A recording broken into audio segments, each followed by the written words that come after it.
ഏറ്റവും പുതിയ ഡിസൈനുകൾ ഏറ്റവും കുറഞ്ഞ പണിക്കൂലിയിൽ ബ്രിഗാദിയ golden diamond Chavakkad. Chavakkad mini civil സ്റ്റേഷനിൽ കുടുങ്ങിയ തെരുവ് നായ്ക്ക് 3-ാം ദിവസം സ്വാതന്ത്ര്യം.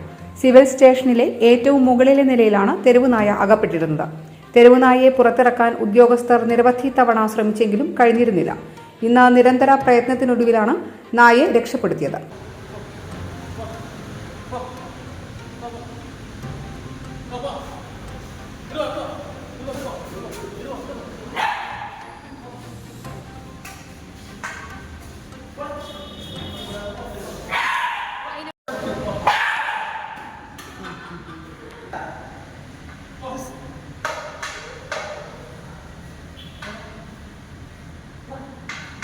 നായ ഏറെ അവശനിലയിലായിരുന്നു. ട്രഷറി ഉൾപ്പെടെയുള്ള വിവിധ ഓഫീസുകൾ പ്രവർത്തിക്കുന്ന സിവിൽ സ്റ്റേഷനിൽ 3 ദിവസമായി നായ കുടുങ്ങിക്കിടക്കുക എന്നത് ഭീതിജനകമാണെന്ന് വാർഡ് കൗൺസിലർ ഫൈസൽ കാനാമ്പുള്ളി പറഞ്ഞു.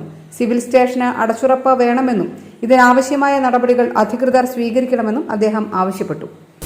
ചാവക്കാട് ഭരണസിരാ കേന്ദ്രത്തിന്റെ മുകളിൽ 3 ദിവസമായി ഒരു തെരുവ് നായ കുടുങ്ങിയെടുക്കുകയാണ്. ഇവിടുത്തെ ജീവനക്കാർ പരിശ്രമഫലമായി നായയെ പുറത്തിറക്കാൻ കഴിഞ്ഞിട്ടുണ്ട്. നായ വളരെയധികം ആവശ്യനിലയിലാണ്. നായ ഇതുവരെ ആരെയും ഉപദ്രവിച്ചിട്ടില്ല. അത് ഇവിടുന്ന് കുറച്ച് കഴിഞ്ഞാൽ ഇവിടുന്ന് പോകുമെന്നാണ് എല്ലാവരും പ്രതീക്ഷിക്കുന്നത്. ഒരു സിവിൽ സ്റ്റേഷൻ പോലുള്ളൊരു സ്ഥലത്ത് നായൊക്കെ കയറി ഇത്ര ദിവസം കുടുങ്ങിക്കിടക്കാന്ന് പറയുന്നത് തന്നെ പുറത്ത് പറയാൻ പറ്റാത്തൊരു കാര്യമാണ്. അപ്പോൾ ഇത് അധികൃതരുടെ ശ്രദ്ധയിൽപ്പെട്ട് എത്രയും പെട്ടെന്ന് ഇതിന് ഉള്ളൊരു നടപടി എടുക്കണം.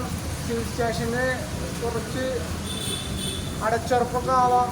കാരണം നായ്ക്ക് പോലീസ് കുടുങ്ങിക്കിടക്കാൻ കഴിഞ്ഞെങ്കിൽ പലതും ഇവിടെ സംഭവിക്കാൻ സാധ്യതയുണ്ട്.